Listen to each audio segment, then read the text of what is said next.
December 4th, 2002, 3:47 p.m. CST, Harpo Studios, Chicago.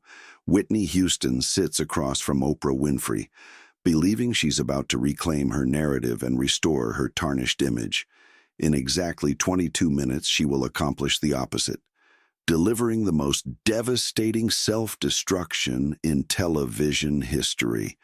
What was meant to be a comeback becomes a public execution, broadcast live to 37 million viewers who watch America's former sweetheart implode in real time. The interview that was supposed to save Whitney Houston's career instead becomes her professional suicide note. 6 months of preparation led to this moment. Whitney's team, desperate to counter years of tabloid speculation about drug use and marital problems, pitched Oprah as the perfect venue for rehabilitation. Oprah represented respectability, maternal warmth, and the kind of softball questioning that could allow Whitney to craft her own truth.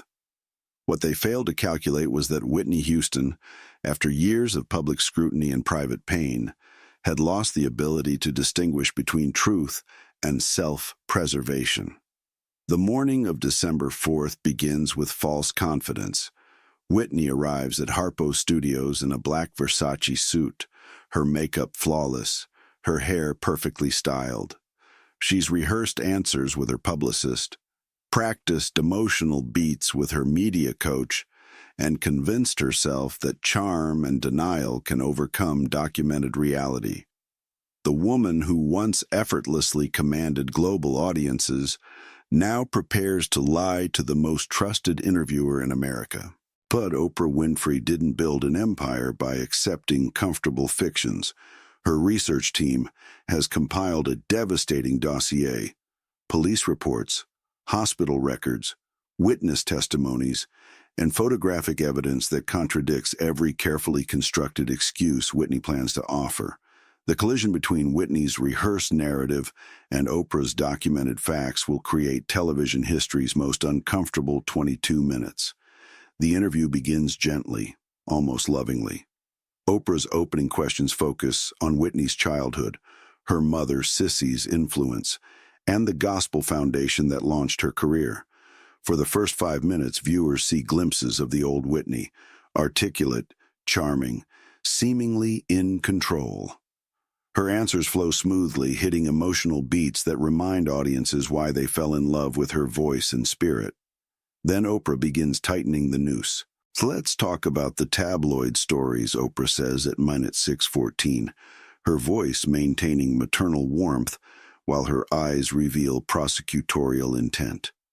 People magazine, the National Enquirer, reports about drug use, about your marriage to Bobby Brown being troubled. Whitney's body language shifts immediately. Her shoulders tense, her smile becomes forced, and her voice takes on a defensive edge that millions of viewers recognize as guilt, masquerading as indignation. This is the moment the carefully orchestrated comeback begins crumbling. "Show me the receipts," Whitney snaps, her voice sharp enough to cut glass.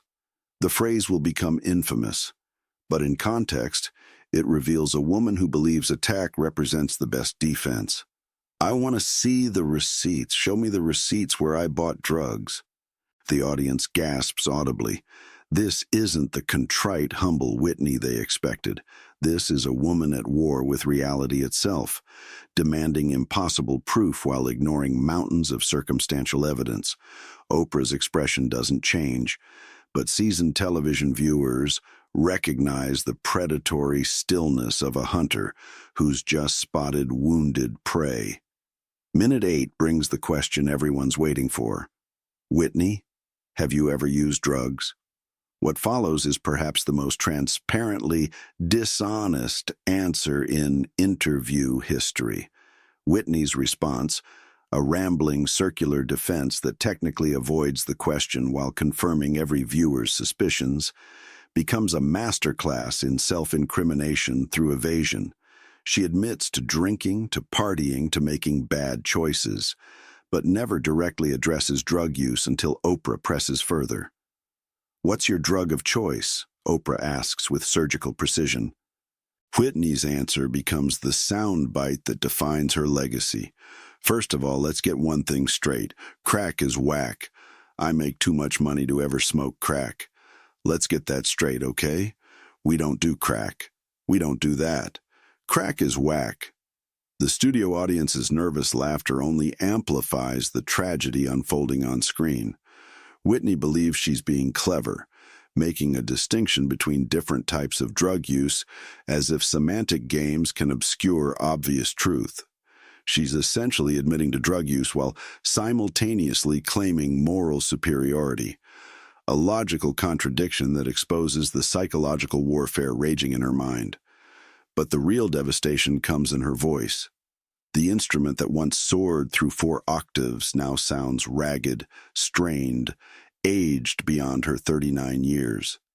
Every word reveals the physical toll of whatever she's been consuming, making her denials sound hollow even as she speaks them. Mine at 12 brings discussion of Bobby Brown, and Whitney's defense of their marriage reveals the depth of her delusion. She portrays their relationship as passionate love while describing behavior patterns that any viewer recognizes as toxically codependent. Her attempts to normalize clearly abnormal situations, police visits, public altercations, extended separations, only reinforce the growing impression that Whitney Houston has lost touch with reality.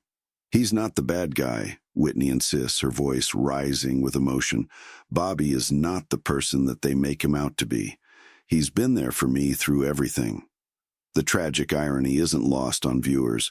Whitney is defending the very relationship that everyone blames for her decline, unable to see that her passionate defense only confirms their worst suspicions about Bobby's influence.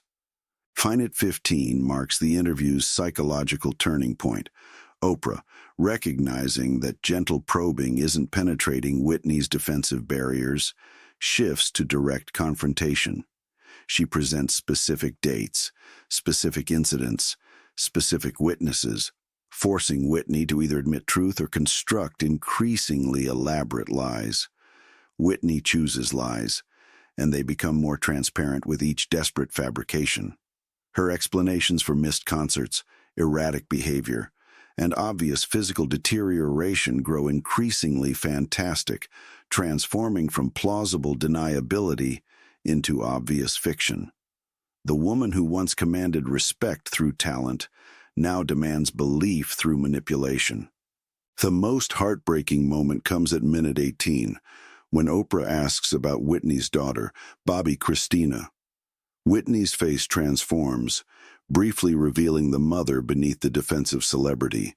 For 30 seconds, viewers glimpse authentic emotion as she discusses wanting to protect her child from media scrutiny and public judgment.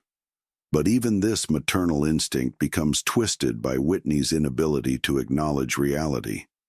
Her promise to be a positive role model rings hollow when delivered by someone who spent the previous 18 minutes lying about obvious truths. The disconnect between Whitney's stated intentions and demonstrated behavior creates cognitive dissonance that viewers find deeply uncomfortable. Minute 20 brings Oprah's final surgical strike. Do you think you need help? Whitney's response reveals the complete breakdown of her psychological defenses. She simultaneously claims perfect mental health while describing behavior patterns that obviously indicate someone in crisis. Her voice becomes shrill, her gestures erratic, her reasoning increasingly circular as she attempts to maintain contradictory positions. I'm fine, she insists, while every visual and auditory cue suggests the opposite. I don't need help. I need people to stop making up stories about me. The final 2 minutes become pure psychological exhibitionism as Whitney, realizing her planned narrative has completely collapsed, attempts damage control through emotional manipulation. She cries strategically, displays vulnerability selectively, and makes promises that everyone knows she won't keep. The performance might have worked in 1987, but in 2002, viewers have become too sophisticated to accept obvious manipulation. When the interview ends at exactly 22 minutes, Whitney believes she's successfully rehabilitated her image. She hugs Oprah, smiles for the cameras, and leaves Harpo Studios convinced that charm and denial have triumphed over documented reality. She has no idea she's just committed career suicide on live television. The audience reaction is immediate and devastating. Social media, still in its infancy, explodes with memes, jokes, and expressions of pity. "Show me the receipts" becomes a catchphrase. "Crack is whack" becomes a punchline. Whitney Houston, who entered the studio as a troubled but potentially redeemable star, leaves as a figure of ridicule and concern. Radio programmers begin quietly removing her songs from rotation. Venue operators cancel concert bookings.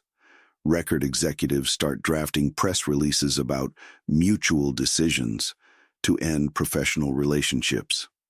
In 22 minutes, Whitney Houston transformed herself from a fallen angel who might rise again into a cautionary tale about the dangers of fame and addiction. The real tragedy isn't that Whitney lied. It's that she believed her own lies so completely that she couldn't recognize how transparent they appeared to everyone else. The interview reveals someone who's lost the ability to distinguish between private truth and public performance, between what she wants to be true and what actually is. December 4th, 2002 becomes the day Whitney Houston stopped being a musician and became a meme. The woman whose voice once moved millions to tears now moves them only to laughter or pity. In trying to save her reputation, she destroyed it so completely that recovery became impossible. Today, when we watch that interview, we're not seeing a comeback attempt, we're witnessing a public breakdown.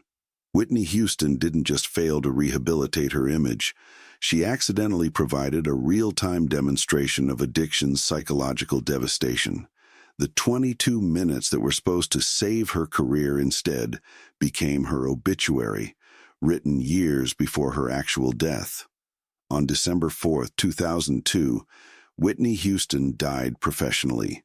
February 11, 2012 was just the physical confirmation.